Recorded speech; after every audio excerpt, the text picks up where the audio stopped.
Hello friends, કેમ છો તમે બધા? તો ઘણા ટાઈમથી આપણે ઘણા બિઝી હતા અને એના કારણે જ આપણે વિડીયોઝ લાવતા નહોતા. પણ અત્યારે આપણને સારો એવો ટાઈમ મળ્યો છે, તો આપણે હવે રેગ્યુલરલી વિડીયોઝ લાવવાનું સ્ટાર્ટ કરી દઈશું. તો હું ઇન્ટર્નશિપમાં હતો અને લોની ઇન્ટર્નશિપ હતી, એટલે તમે સમજી શકો છો કે ટાઈમ બહુ ઓછો મળે અને હજુ પણ ઇન્ટર્નશિપ કન્ટિન્યુ છે, પણ આપણે થોડુંક ટાઈમને મેનેજ કરીને અત્યારે વિડીયોઝ લાવીએ છીએ. તો આજના વિડીયોનો બહુ મહત્ત્વનો ટોપિક છે કે ભાઈ તમે LLB કરો છો, તો એ LLB તમારે શેમાં કરવું જોઈએ, એટલે કે કયા મીડિયમમાં કરવું જોઈએ, ગુજરાતીમાં કરવું જોઈએ કે ઇંગ્લિશમાં કરવું જોઈએ. તો આજે આપણે એ વિષયના ડિટેલમાં સમજવાના છે. હવે અત્યારે તમે જુઓ તો LLBના એડમિશન સ્ટાર્ટ થઈ ગયા છે ને, તો તમે જીકાસમાં જઈને તમે ફોર્મ ફિલઅપ કરી દેજો અને ત્યાંથી તમે કોલેજ પણ સિલેક્ટ કરી દેજો. જ્યારે પણ તમને કોલેજ અલોટ થઈ જાય અને તમને એ કોલેજ ગમતી હોય તો તમે એ કોલેજ લઈ લેજો. જો તમને કોલેજ ના ગમતી હોય તો બીજો બી રાઉન્ડ પડશે, ત્રીજો બી પડશે, ચોથો બી પડશે, 5 રાઉન્ડ બી પડતા હોય છે. તો તમે રાઉન્ડના પણ વેઇટ કરજો. અને જો તમને કોલેજમાં કન્ફ્યુઝન હોય કે તમારે કેવી કોલેજ લેવી છે, તો તમે એક સિમ્પલી કામ કરજો કે મારું એક વોટ્સઅપ ગ્રુપ છે ગ્રોમોર નામનું. તો આ ગ્રુપમાં તમે એડ થઈ જાઓ અને આ ગ્રુપમાં તમે રેન્ડમલી બધા અલગ અલગ લોકોને મેસેજ કરો. એમને એવો મેસેજ કરો કે ભાઈ તમે કઈ કોલેજમાં છો અને તમારી કોલેજમાં શું કહેવાય કે ભાઈ ટીચિંગ કેવું છે, બરાબર. પછી કોઈ તહેવારો થાય છે, કોઈ ફંક્શન્સ થાય છે, પછી મૂર્ત કોર્ટ થાય છે કે નહીં, તો એ દરેક વસ્તુની તમને જાણકારી મળશે. તો આમ પણ તમે શું કરો કે ભાઈ રેન્ડમ લોકોને મેસેજ કરીને તમે માહિતી મેળવો કે એક તો તમારા માઇન્ડમાં 5-6 કોલેજો તો હશે જ. તો એ કોલેજના આધારે તમે અલગ અલગ લોકોને મેસેજ કરશો તો તમને ખબર પડશે કે એ કોલેજમાં હજુ કંઈ શું કહેવાય કેવી કેવી એક્ટિવિટીઝ હોય છે, પછી એમની ફેકલ્ટીઝ કેવી હોય છે, એ દરેક વસ્તુને તમને ખબર પડશે. તો તમે આવું કામ પણ કરી શકો છો. અને જો તમે કોલેજનું પણ નક્કી કરી લીધું છે પણ તમને મીડિયમમાં પ્રોબ્લેમ છે, તો એ વસ્તુ પણ આપણે અત્યારે સોલ્વ કરી દઈએ. તો 2 પ્રકારના મીડિયમ હોય છે, એ તો ગુજરાતી કાં તો પછી ઇંગ્લિશ. હવે જો તમારું ગુજરાતીમાં તમારે સારી એવી પકડ હોય તો તમે ગુજરાતી રાખજો અને ઇંગ્લિશમાં સારી એવી પકડ હોય તો તમે ઇંગ્લિશ રાખજો. તો આટલું કહેવું આસાન નથી, કારણ કે લોની ફિલ્ડમાં ઘણી બધી જગ્યા છે.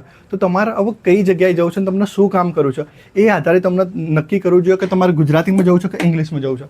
હવે સૌથી પહેલાં આપણે વાત કરીએ ગુજરાતીની. તો જો તમે ગુજરાતી કરશો, હું મારી વાત કરું તો મારું પણ ગુજરાતી જ છે. મેં જો વાત કરું તો 12મા ધોરણ સુધી ગુજરાતી મીડિયમ કર્યું, એ પછી BA પણ કર્યું સાયકોલોજીમાં, એ પણ ગુજરાતીમાં, અને અત્યારે LLB પણ કરું છું તો એ પણ ગુજરાતીમાં જ. તો આ રીતે હું મારી વાત કરું તો મેં તો બધું ગુજરાતીમાં જ કર્યું છે. પણ અત્યારે મેં શું કર્યું કે ભાઈ થોડુંક ઇંગ્લિશ શીખવાનું પણ સ્ટાર્ટ કર્યું છે. બહુ વધારે નહીં પણ થોડુંક. કેમ એ હું તમને પછી કહું.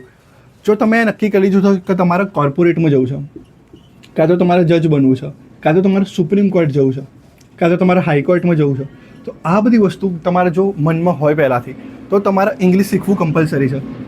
હવે માની લો કે તમે એવા વ્યક્તિ છો કે જેને ઇંગ્લિશ સારી રીતે આવડે છે પણ તમારે નીચલી કોર્ટમાં કામ કરવું છે, તો એના માટે તમારે ગુજરાતી શીખવું જોઈએ.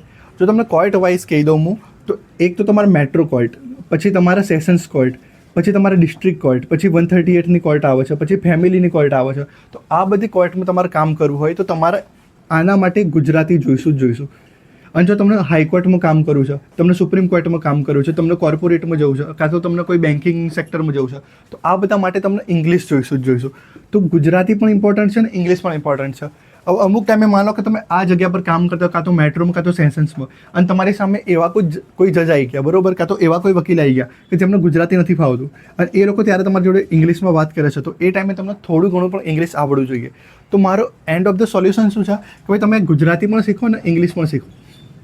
અને આ માટે તમે યુટ્યુબનો સહારો લઈ શકો છો, ChatGPTનો સહારો લઈ શકો છો. હવે એક ઇમ્પોર્ટન્ટ વાત કરીએ. માની લો કે તમે એડમિશન લઈ લીધું ઇંગ્લિશ મીડિયમમાં, કારણ કે ઘણી બધી કોલેજમાં ઇંગ્લિશ મીડિયમ જ ચાલે છે. તો એમાં પણ તમને ટેન્શન લેવાની જરૂર નથી, કારણ કે ભલે તમારું એડમિશન ઇંગ્લિશ મીડિયમમાં હોય પણ તમે જ્યારે પેપર આપવા બેસો ત્યારે તમે ખાલી આન્સરમાં ગુજરાતી પણ લખી દો તો પણ તમારું ચાલી જશે. મતલબ છે કે ભાઈ માની લો તમે એક્ઝામ આપવા ગયા, તમારા હાથમાં જે પુરવણી હોય એ પુરવણીમાં તમે ખાલી અહીંયા મીડિયમમાં ગુજરાતી મીડિયમ લખી દો છો, તો એનો મતલબ એ થયો કે ભાઈ તમારું જે આન્સર કી ચેક થશે એ ગુજરાતી મીડિયમના આધારે ચેક થશે, તો તમારું ગુજરાતી મીડિયમ બી ચાલી જશે. તો એ જ રીતે ઇંગ્લિશ મીડિયમમાં પણ ચાલશે. તો ભલે તમારું એડમિશન ગુજરાતી મીડિયમમાં થયું હોય પણ તમારે ઇંગ્લિશ મીડિયમમાં લખવું હોય પેપર, તો પણ તમે લખી શકો છો. જેમ કે આપણે અહીંયાની એક કોલેજ છે ગવર્મેન્ટ લો કોલેજ, તો એ ચલાવે છે ખાલી ગુજરાતી, પણ ત્યાંના ઘણા બધા ફ્રેન્ડ્સ છે મારા, ત્યાંના જે સ્ટુડન્ટો છે તો એ લોકો ઇંગ્લિશમાં પેપર આપે છે. અને હું છું ડૉક્ટર આંબેડકરમાં અને હું ખુદ અમારે એડમિશન ઇંગ્લિશમાં થયું છે અને હું પેપર આપું છું ગુજરાતીમાં, તો એ દરેક વસ્તુ પણ ચાલી જશે. માની લો કે 5 કે 6 સબ્જેક્ટ છે અને તમને એક સબ્જેક્ટ એવો લાગે છે કે ભાઈ આમાં તમે ઇંગ્લિશમાં પેપર આપી શકો છો, તો બી તમે આપી શકો. કાં તો 6માંથી તમને એવું લાગે છે કે ભાઈ એકમાં તમે ગુજરાતીમાં પેપર આપી શકો, તો પણ તમે આપી શકો. તો આમ એક્ઝામમાં પણ કોઈ ટેન્શન લેવાની જરૂર નથી. હવે મહત્ત્વની વસ્તુ શું છે કે ભાઈ જ્યારે તમે બુક્સ લેવા જશો ત્યારે પણ તમને ગુજરાતીની ને ઇંગ્લિશની બધી બુક્સ મળી જશે. પણ ઇંગ્લિશની વાત કરીએ તો મેઇન જે બુક્સ છે બધી ઇંગ્લિશમાં બને છે. જે મહત્ત્વના કાયદાઓ હોય છે એ પણ ઇંગ્લિશમાં જ બને છે. અને એ બધાનું પછી શું કહેવાય કે ટ્રાન્સલેટ થઈને એ બધું ગુજરાતીમાં બને છે. તો એવા ટાઈમે શું થશે કે તમને જે ગુજરાતીમાં જે ઇન્ફોર્મેશન મળશે કાં તો ગુજરાતીની જે બુક્સ મળશે એ બધી ટ્રાન્સલેટ કરેલી હશે. તો તમને પ્રોપર રીતે સમજ નહીં પડે. અને તમને જેટલું લાગે છે ને એટલું ગુજરાતી પણ ઇઝી નથી. ગુજરાતીમાં પણ તમે એકની એક વસ્તુ 5 થી 6 વખત વાંચશો ને ત્યારે તમને ખબર પડશે કે ભાઈ કહેવા શું માંગે છે વસ્તુ. ઘણી બધી વસ્તુ ઇઝીલી ખબર પડી જશે, ઘણી બધી વસ્તુમાં ટાઈમ લાગશે. ઇંગ્લિશમાં પણ એવું જ છે, કારણ કે અહીંયા લીગલ લેંગ્વેજનો ઉપયોગ થાય છે. લીગલ ગુજરાતી માની લો કાં તો લીગલ ઇંગ્લિશ માની લો, એ રીતે બરાબર. તો એ પણ તમારે સમજવું પડશે. તો ત્યારે જ્યારે તમે સમજશો ત્યારે તમને ખબર પડશે. એટલે હું એવું માનું છું કે તમારે ગુજરાતી સારું છે તો તમે ગુજરાતી જ રાખો, અને ઇંગ્લિશ સારું છે તો તમે ઇંગ્લિશ જ રાખો. હવે ઇંગ્લિશ તમારું ચાલી રહ્યું છે તો તમે સાથે સાથે ગુજરાતી શીખતા થાઓ, અને તમારું ગુજરાતી ચાલી રહ્યું તો તમે સાથે સાથે ઇંગ્લિશ શીખતા થાઓ. વધારે નહીં શીખો. જો જે ગુજરાતી મીડિયમવાળા છે એમને બહુ ટેન્શન લેવાની જરૂર નથી. તમે વધારે ના શીખો, તમે ખાલી એટલું જ શીખો કે તમે બેઝિકલી ઇંગ્લિશને થોડુંક વાંચી શકો. તો માની લો કે પાછળ ચાલી તમે એડવોકેટ બનો ને તમારા હાથમાં ડ્રાફ્ટિંગ હોય તો તમે સામેવાળાના ડ્રાફ્ટને વાંચી શકો, કાં તો તમારું જો ઇંગ્લિશમાં ડ્રાફ્ટ કર્યો હોય તો તમે એ ડ્રાફ્ટને લખી શકો. તો એટલું બેઝિક તમે થોડું ઘણું મેન્શન કરી શકો. એટલું તમે વાંચી લો તો બી તમારા માટે બહુ છે. તો એટલું તમારે ઇંગ્લિશ શીખવું જોઈએ. બાકી તમને વધારે કોઈ ઇન્ફોર્મેશન જોઈતી હોય તો મને પર્સનલમાં મેસેજ કરો. પણ અત્યારે શું છે કે મારી બી ઇન્ટર્નશિપ ચાલે છે તો એ માટે બહુ પ્રોપર ટાઈમ મળતો નથી. પણ તો બી આપણે જ્યારે બી ટાઈમ મળશે ત્યારે આપણે યુટ્યુબના વિડીયોઝ તો બનાવતા રહીશું. અને જો તમારે ગુજરાતી મીડિયમ રાખવું છે તો તમારા માટે એક ફાયદો એ છે કે ભાઈ તમે યુટ્યુબ ચેનલમાં જોશો તો ગુજરાતીના વિડીયોઝ તો ઘણા બધા મળે છે.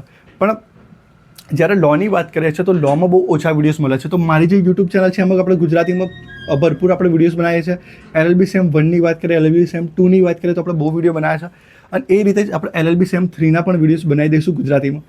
અને તમે ઇંગ્લિશ મીડિયમમાં હોય તો તમે યુટ્યુબનો ઉપયોગ કરો. યુટ્યુબમાં બી તમને ઇંગ્લિશમાં તો બહુ મટીરિયલ મળી જશે. પણ તમારે ઇંગ્લિશમાં એક પ્રોબ્લેમ છે કે જે બી વસ્તુ તમને મળશે એ બધી હિન્દી અને ઇંગ્લિશ બંનેમાં મળશે. એટલે લખેલું ઇંગ્લિશમાં હશે ને તમને સમજાવશે હિન્દીમાં. તો એ એક વસ્તુ તમારે જોવી પડશે. તો યુટ્યુબમાં તમને એ પ્રોબ્લેમ થશે.